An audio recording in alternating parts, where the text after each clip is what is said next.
बालाघाट जिले में पहली बार नारियल पानी मिलेगा आपके द्वार। प्राकृतिक नारियल पानी पीजिए, रोगों से लड़ने के लिए अपनी इम्यूनिटी बढ़ाइए। शहर में मशीन घूमने का समय रेंजर कॉलेज के सामने प्रातः 7 बजे से 9 बजे तक, सिविल लाइन दीनदयालपुरम कॉलोनी प्रातः 9 बजे से 10 बजे तक, जिला अस्पताल बालाघाट के सामने 10 बजे से 12 बजे तक, बस स्टैंड कालीपुतली चौक में दोपहर 1 बजे से 2 बजे तक, हनुमान चौक में 3 बजे से 4 बजे तक, आरोग्य हॉस्पिटल के सामने शाम 4 बजे से 5 बजे तक और गोंदिया रोड अंबेडकर चौक में शाम 5 बजे से 6 बजे तक।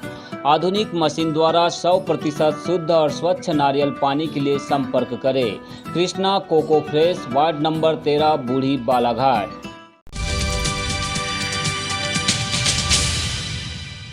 जिले में मानसून की आमद के बाद रुक रुक कर बारिश हो रही है। इसी बीच मौसम विभाग ने बड़ा अलर्ट जारी किया है। विभाग का अनुमान है कि मानसून की सक्रियता के चलते आगामी दिनों में भारी बारिश के साथ वज्रपात की संभावना बनी रहेगी। फिलहाल जिले में कम दबाव का क्षेत्र बना हुआ है, जिससे रविवार को भी बारिश होगी। शनिवार को भी जिले में रुक रुक कर बारिश हुई। इस दौरान आसमान में छाए काले बादलों के बीच शाम 4 बजे तेज बारिश भी हुई। इससे एक बार फिर जिले के मौसम में ठंडकता का एहसास लोगों ने किया है।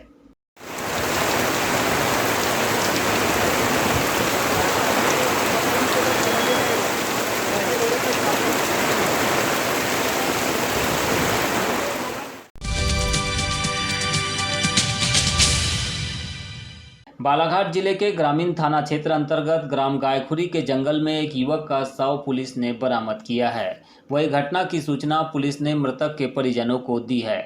प्राप्त जानकारी के अनुसार मृतक नरेंद्र बलोने ग्राम घटोल गांव थाना लालबर्रा का निवासी है, जिसका पुलिस ने संदिग्ध अवस्था में शव बरामद किया।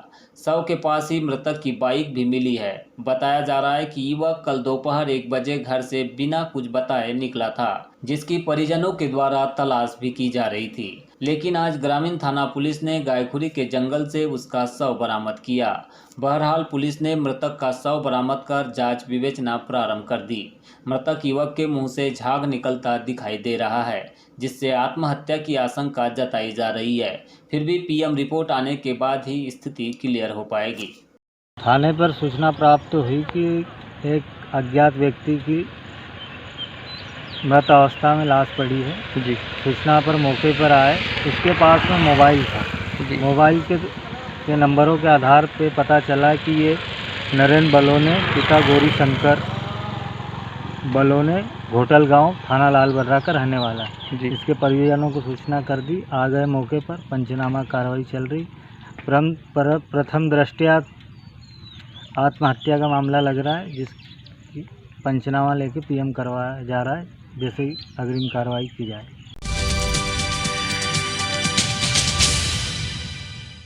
कान्हा नेशनल पार्क से लगे 7 टाइगर रिसोर्ट में शनिवार को एक भारी भरकम अजगर दिखने की सूचना पर वन अमले ने मौके पर पहुंचकर रेस्क्यू किया, जिसे बाद में समनापुर बफर जोन के जंगल में सुरक्षित छोड़ दिया गया।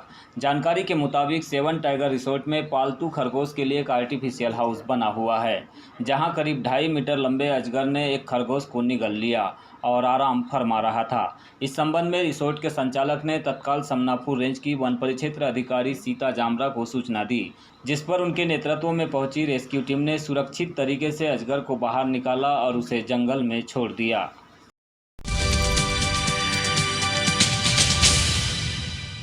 अवैध मदिरा निर्माण और संग्रहण के खिलाफ चलाए जा रहे अभियान के तहत 19 जून को बैहर पूर्व और पश्चिम के अंतर्गत ग्राम रजमा और बिजौरा में अलग अलग कार्यवाही के दौरान कुल 40 लीटर अवैध हाथ भट्टी, कच्ची शराब एवं 1500 किलोग्राम महुआ लाहन जब्त किया गया। महुआ लाहन का सैंपल लेकर मौके पर नष्ट किया गया। आबकारी अधिनियम के तहत 4 प्रकरण भी पंजीबद्ध किए गए। जब्त मदिरा की अनुमानित कीमत 1,11,000 रुपये है। इस कार्यवाही में सहायक जिला आबकारी अधिकारी सहित अमले का विशेष योगदान रहा।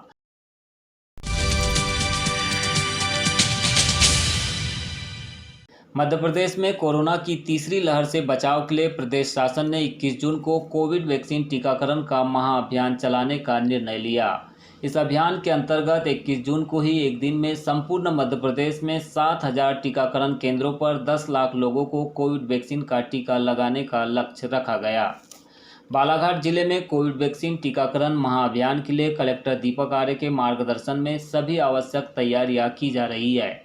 इस महाअभियान में समाज के हर वर्ग का सहयोग लिया जा रहा है और आमजनों से अपील की जा रही है कि वे 18 वर्ष से अधिक की आयु के लोग 21 जून को अपने निकटवर्ती टीकाकरण केंद्रों पर जाकर कोविड वैक्सीन का टीका जरूर लगवाएं।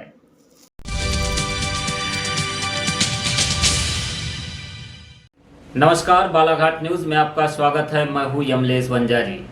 अगर विकास के साथ जीना चाहते हैं तो पर्यावरण को बचा नहीं सकते और पर्यावरण को बचाने जाओ तो विकास बेचारा उदास हो जाता है। ये संवाद है बालाघाट के वाइल्ड लाइफ क्षेत्र में शूट की गई फिल्म शेरनी का।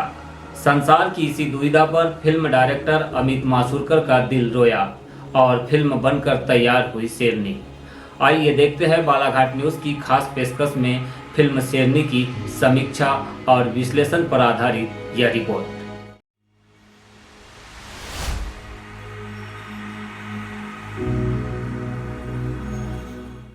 बालाघाट के जंगलों की खूबसूरती का परिचय कराती फिल्म शेरनी की शुरुआत जंगल और इंसान के रिश्ते को दोहराती है। ये दिखाया गया है कि मध्य प्रदेश का वन विभाग जंगल में बसे लोगों को कैसे रोजी रोटी में मदद कर रहा है, कैसे जंगल में बसे लोगों को जंगल का दोस्त बनाकर जंगलों और इंसानों दोनों को बचाया जा सकता है, और ये भी कि कैसे जंगल विभाग के अफसर अपने वरिष्ठों को खुश करने के लिए अपने ही पेशे से गद्दारी करते रहते हैं। फिल्म शेरनी की T12 बाघिन तो रियल है ही। डीएफओ विद्या बालन की विसेंट भी शेरनी की तरह अपने अस्तित्व की लड़ाई लड़ रही है। T12 बाघिन ने अपने 2 बच्चों को जन्म दिया है और उसके बाद भी शिकारी उसका पीछा नहीं छोड़ रहे हैं। विद्या बालन जल्द से जल्द मां बन जाए, इसके लिए उसकी मां और उसकी सास दोनों उसके पीछे पड़े हैं। विद्या बालन ही मौजूदा अभिनेत्रियों में ऐसी फिल्म कर सकती है। न तो इस फिल्म में ग्लैमर है, न फार्मूला जैसे मसाले हैं और न ही रैपर या म्यूजिक अरेंजर का संगीत। यहाँ सब कुछ देसी है। फिल्म शेरनी सीधे आपको आपके ड्राइंग रूम से उठाकर बालाघाट के जंगलों में रख देती है। ऐसे जंगल जहाँ शिकारी पोट्टी सुनकर ये बताने की कोशिश करते हैं कि यहाँ टाइगर गुजरा था कि तेंदुआ। ये वे लोग हैं जो शेर की आंख में देखकर ये बताने का दावा करते हैं कि वो आदमखोर है भी कि नहीं।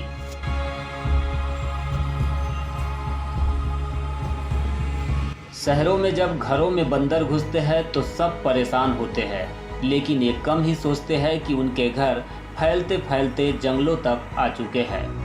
घुसपैठ बंदर नहीं बल्कि इंसान कर रहे हैं। कहानी यहाँ पर भी वही है। जानवर और जंगल को अलग अलग समझने की भूल की गई। फिर इसमें राजनीति है।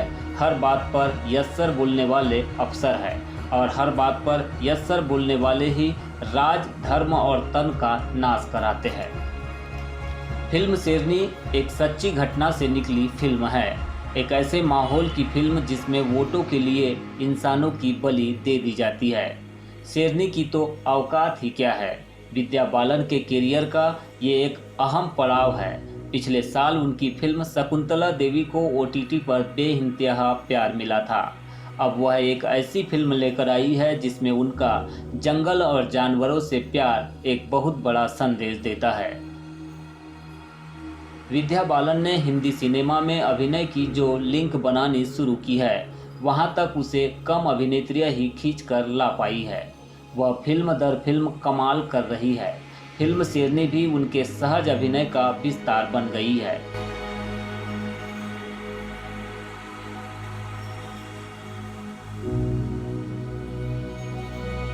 फिल्म में बालाघाट के कलाकारों का भी कोई सानी नहीं है। यहाँ के अधिकांश कलाकार जाने माने चेहरे हैं जिन्होंने बहुत ही कम समय में उम्दा एक्टिंग की है और अपने अभिनय की छाप इस फिल्म में छोड़ी है। BTV के एंकर महेंद्र अमूल्य, अधिवक्ता रजनीश राहंगडाले, डॉक्टर सिद्धार्थ दुबे, पूर्व पार्षद मानू यादव, दीपक भट्ट, शेख अंसार और इंद्रजीत भोज ने कम शब्दों और कम समय की एक्टिंग में भी दर्शकों पर अपनी प्रतिभा का असर किया है। यही वजह है कि बालाघाट के दर्शकों के लिए यह फिल्म इन दिनों काफ़ी चर्चा का विषय बनी हुई है। वैसे तो बालाघाट के जंगलों में विद्या बालन जैसी शेरनियाँ आज भी है, जो रियल लाइफ से ज़्यादा रियल लाइफ में वाइल्ड लाइफ के प्रति वफादारी और ईमानदारी से काम करते हुए दिखाई देती है। इनमें से एक नाम कान्हा टाइगर रिजर्व के समनापुर बफर जोन में पदस्थ रेंजर सीता जामरा और उनके रेंज की फॉरेस्ट गार्ड प्रमुख है।